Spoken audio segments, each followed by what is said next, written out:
এখন এই যে ব্রেড শাকা হচ্ছে, তো ছেলে সকালে খাবে না ভাত। আর এখানে যে একটা ডিম বসানো হয়েছে সেদ্ধ করার জন্য, আর এখন হচ্ছে ডিমের অমলেট করে দিব ওকে।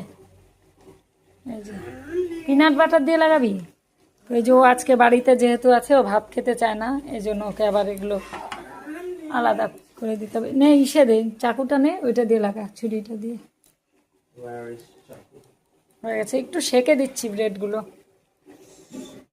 ও বাড়িতে থাকলে ওর ভাত খেতে একদম পছন্দই না। এখন এই যে পিনাট বাটার দিয়ে, তারপরে এখানে একটা পোচ করে, ডিমের পোচ করবো নাকি পোচ করে দিব? অমলেট। রান্নাবান্না কমপ্লিট, সকালের খাওয়া আমার এখনো হয়নি। আমিও সকালে ভাত খাবো না, আমি সকালে খাবো ঘুগনি দিয়ে, মুড়ি দিয়ে, আর মিষ্টি আছে। আর ও তো এগুলো খাচ্ছে, ওর খাবার ও রেডি করে নিচ্ছে। আপনাদের দাদা ভাই খেয়ে বেরিয়ে গেছে, যে যার পছন্দ মতো খাওয়া খাচ্ছে আজকে সকালে।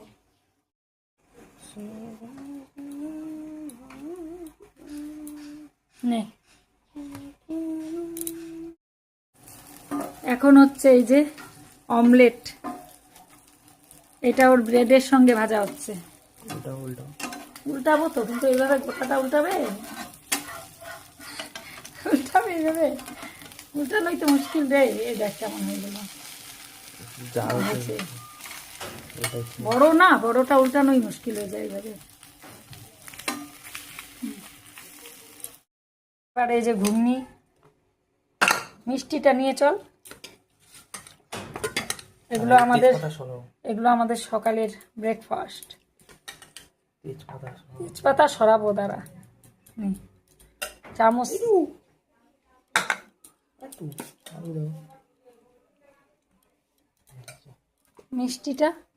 মিষ্টি আমি দিচ্ছি, চল এখানে দিব, হ্যাঁ। তো এইবার ওই যে ওর খাওয়া দাওয়া কমপ্লিট, এবার আমি খেয়ে নিব। এই যে আমার জন্য আছে রসগোল্লা, ওর দেওয়াটা হয়ে গেল, আপনাদের দাদাভাইকে পাঠালাম, ওকে দিয়ে দিলাম। আর এবারে আমি একটু খেয়ে তারপরে রান্না করব বাকি রান্নাটা।